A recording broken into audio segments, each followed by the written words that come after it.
Hi guys, welcome back to my channel. Today we're making the best beef suya you've ever tasted. It's juicy, tender, perfectly grilled, authentic Hausa suya.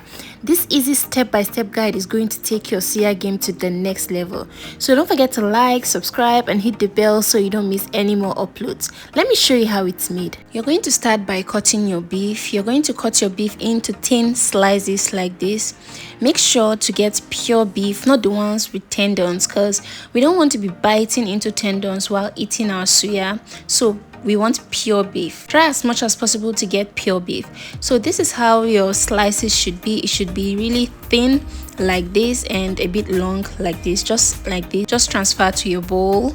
Transfer everything to your bowl. And then I'm just going to quickly clean my surface. Here is the peanut butter I'm going to use to marinate my beef. Some people use kuli kuli. I'm using peanut butter because peanut butter is way richer and it has more flavor than kuli kuli. You can buy your peanut butter in the market or you can get your groundnut, roast it, remove the shaft and blend it to form a paste. And there you have your peanut butter. That's how I got mine. So we're going to marinate our beef. I'll add in some salt and I went in with crushed seasoning cubes. This is ginger garlic powder. Be generous with it.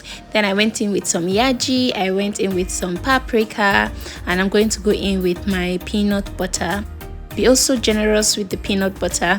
The more peanut butter, the more peanut flavor you get anytime you buy suya. So add some vegetable oil and mix all together.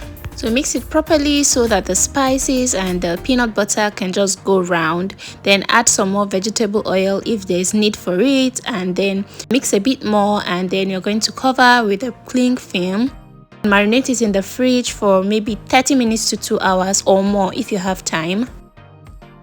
So after it's done marinating, this is what it looks like.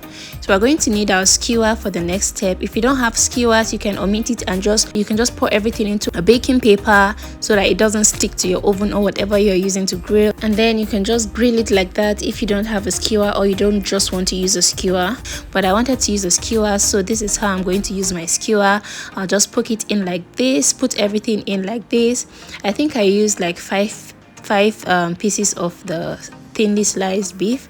Yeah, I think I use about 5 for each. After I'm done placing it in like this, I'll set it aside and I'll go ahead and continue with the rest till I've exhausted all my beef. So here's everything all done and ready to be grilled.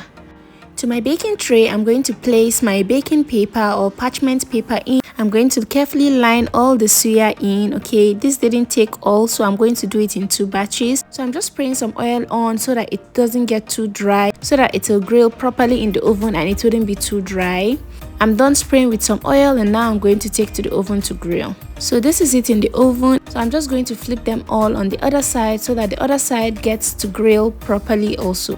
So this is the first batch. It's all ready now and I've taken it out. Can you see how soft this is? It's so soft and so good. Let's grill the remaining. Spray it with some oil and then place in the oven to grill properly. While it's doing that, I'll just quickly chop my vegetables. I'm using cabbage and I'm going to slice my cabbage thinly. And then I'm going to thinly slice my onions just like this. You might want to add more vegetables if you prefer. At this moment, I prefer just the cabbage and the onions. I'm done chopping my vegetables. At this point, our suya is all ready. I'm just going to place them all together in the plate.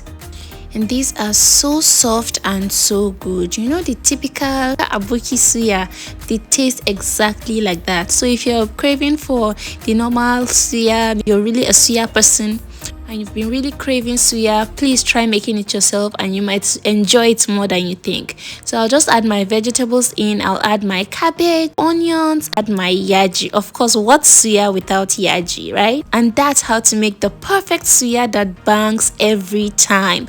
I really do hope you try this recipe. It is so good.